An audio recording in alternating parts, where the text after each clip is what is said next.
Assalamualaikum warahmatullahi wabarakatuh. Sebelumnya perkenalkan nama saya Ahmad Iqbal Hasan, saya dari Fakultas Vokasi Prodi Teknologi Rekayasa Otomasi Angkatan 2024.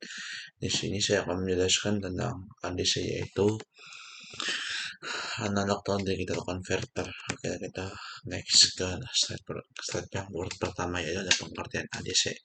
ADC adalah suatu rangkaian elektronik atau modul pada microcontroller yang berfungsi mengubah sinyal analog menjadi data digital sehingga dapat diproses oleh komputer atau microcontroller. Sinyal analog ini memiliki nilai yang berubah secara kontinu, sedangkan sistem digital yang hanya mengenal nilai diskrit berupa bilangan biner 0 dan 1.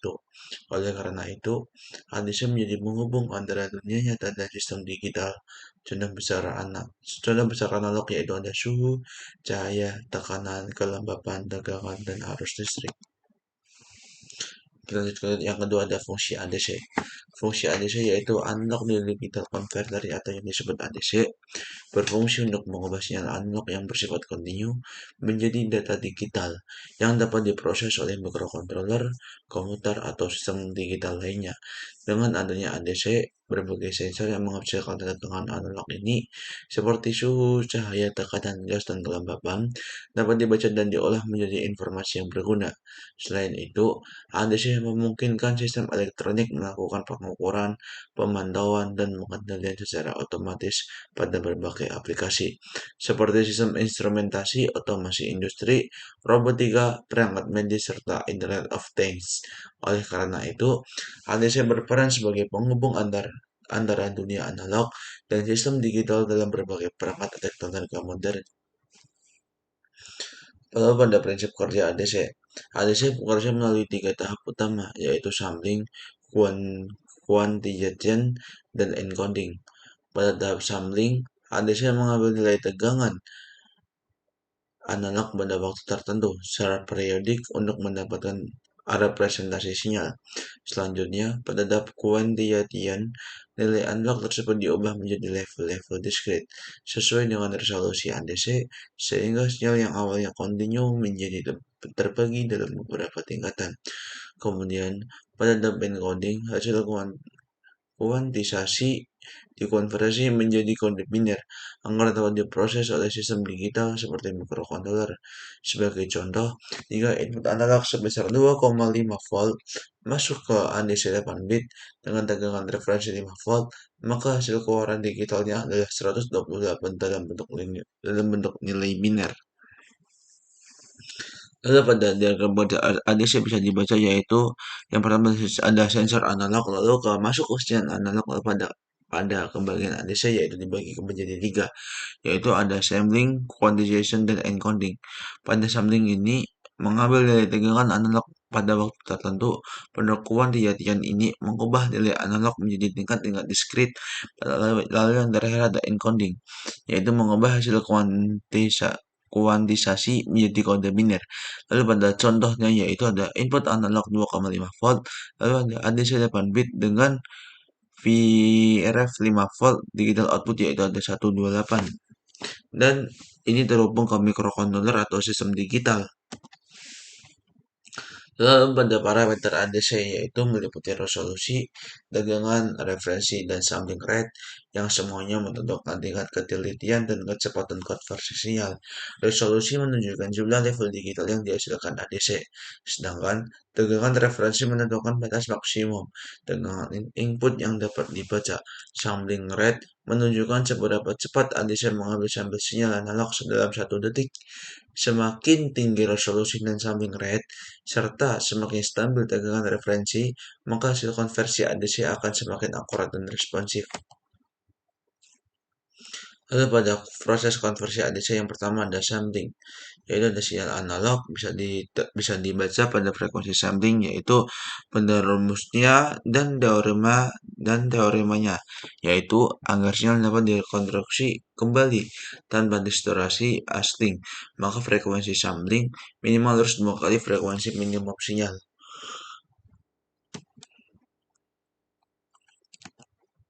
Pada proses konversi ADC, sampling merupakan proses pengambilan nilai dari sinyal analog secara berkala pada internal waktu tertentu untuk menghasilkan representasi sinyal dalam bentuk diskrit. Proses ini menjadi tahap awal dalam konversi analog ke digital karena sinyal analog bersifat kontinu, sedangkan sistem digital hanya dapat memproses data diskrit. Frekuensi sampling adalah jumlah sampel yang diambil dalam 1 detik dan dapat dinyatakan dengan persamaan Fs sama dengan 1/Ts. Dengan Fs adalah frekuensi sampling atau Hertz dan S adalah periode sampling atau S. Selain itu, terdapat teori Nyquist yang menyatakan bahwa frekuensi sampling harus minimal 2 kali frekuensi maksimum sinyal agar tidak terjadi distorsi atau aliasing Fs uh, lebih besar 2 Fmax. Jika frekuensi sampling terlalu rendah, maka hasil konversi tidak akurat dan mengalami kehilangan informasi. Lalu pada kuantijatian ini adalah mengubah dari hasil sampling yang masih bersifat kontinu menjadi sejumlah level diskrit tertentu. Pada tahap ini, setiap nilai tegangan analog akan dibulatkan ke level kuantisasi terdekat yang tersedia pada ADC. Proses ini menyebabkan adanya selisih antara nilai asli sinyal analog dengan nilai hasil kuantisasi yang disebut sebagai kuantijatian error. Kesalahan ini tidak dapat dihindari namun dapat diperkecil dengan meningkatkan resolusi ADC. Jika jumlah level kuantisasi ditentukan oleh jumlah bit ADC dan dapat dihitung dengan persamaan jumlah level maka 2N. Dengan N ini jumlah bit ADC semakin besar, nilai maka semakin banyak level yang tersedia sehingga hasil konversi menjadi lebih halus dan lebih akurat. Lalu pada kuantijatian ini ada beberapa contoh-contohnya yaitu, bisa di next. Lalu pada encoding. Encoding adalah tahap terakhir dalam proses ADC, yaitu mengubah hasil kuantisasi menjadi kode biner yang dapat diproses oleh sistem digital seperti microcontroller. Setiap level tegangan yang telah dikuantisasi akan direpresentasikan dalam bentuk kombinasi bit 0 dan 1. Sebagai contoh, pada ADC 3 bit terdapat 8 level kuantisasi yang masing-masing memiliki representasi biner pada 000 sampai 111. Hasil encoding ini memungkinkan data analog diubah menjadi informasi digital yang dapat disimpan, diproses, atau dikirimkan oleh sistem embedded. Nama dari resolusi ADC yaitu menunjukkan kemampuan ADC dalam membedakan perubahan tegangan input yang sangat kecil. Resolusi ini ditentukan oleh jumlah bit ADC yang digunakan. Semakin besar jumlah bit, semakin banyak level diskrit yang tersedia, semakin hasil konversi menjadi lebih presisi. Pada jumlah level ADC dapat dihitung dengan persamaan jumlah level 2N. Dengan N ini jumlah bit ADC, sebagai contoh ADC 8 bit memiliki 256 level, ADC 10 bit memiliki 1024 level, dan ADC 12 bit memiliki 4096 level. Oleh karena itu, resolusi yang paling tinggi menghasilkan akurasi pengukuran yang lebih baik. Pada contoh perhitungan ADC yaitu bisa dibaca di sini ya teman-teman. Oke, kita next.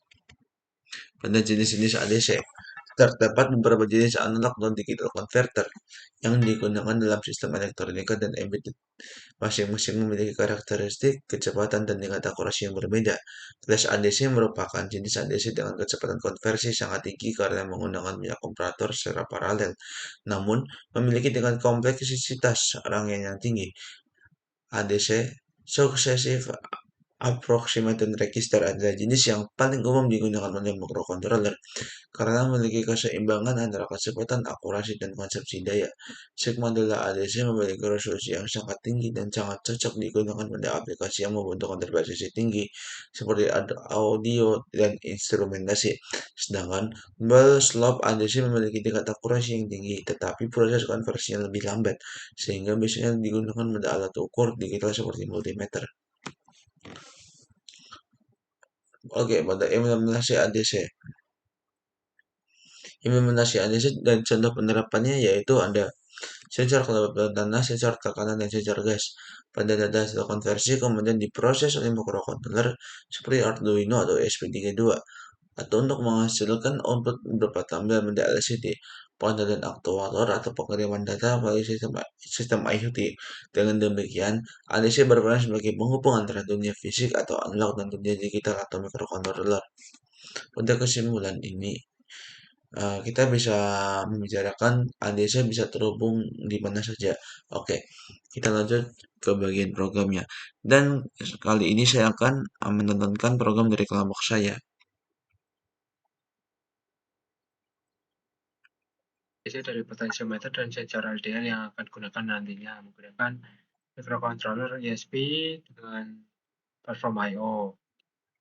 Nah, koneksinya saya menggunakan GPIO 34 sebagai DC1 jahanam itu untuk potentiometer, lalu GPIO 35 itu untuk LDR sensor, lalu ground dan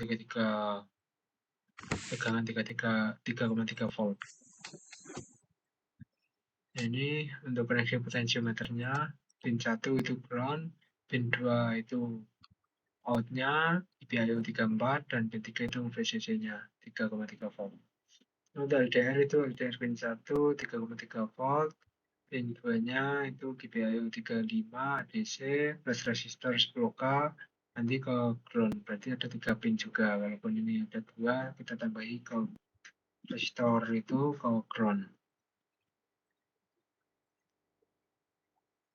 Nah, setelah itu kita tinggal mengupload program ini saja. Ini kondisi pertama mendefinisikan pin ADC yang potentiometer itu tadi di pin 34, LDR pin 35. Ini untuk variabel menyimpan nilai ADC-nya di potentiometer value dan nilai value. Ini konversi nilai ADC ke persentase 0 sampai 4,95 jadi 0 sampai 100%. Nah, ini untuk wiringnya. Nanti kalau program sudah terupload, lalu kita ganti USB upload.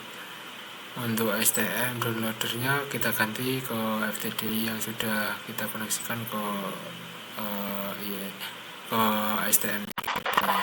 Ini jika sudah sukses terupload, kita tinggal buka serial monitornya untuk membaca nilai ADC yang terbaca.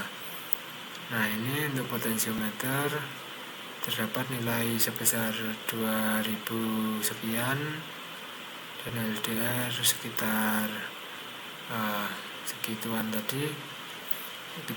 Kita coba putar potentiometernya untuk melihat nilai yang terbaca. Nah, ini nilai potentiometer semakin kecil, kita mentokin.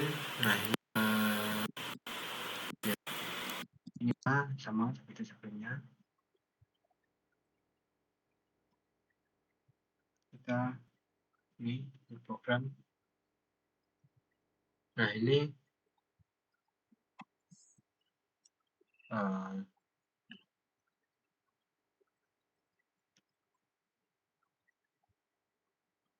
untuk koneksi hardware dari sensor HC ISP ke 5 volt, ground ke ground, trigger ke GPIO 50. Mungkin selanjutnya kita upload saja programnya. Referensi elektromagnetik. Itu device saya otomatis masuk ke serial monitor. Lalu kita coba lakukan reaksi untuk pembacaan sensor ultrasonik tersebut.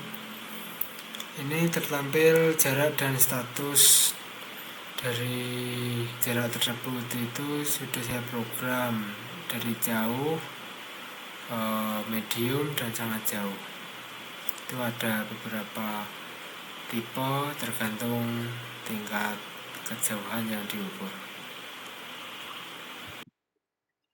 Oke, sekian terima kasih dari aku. Assalamualaikum warahmatullahi wabarakatuh.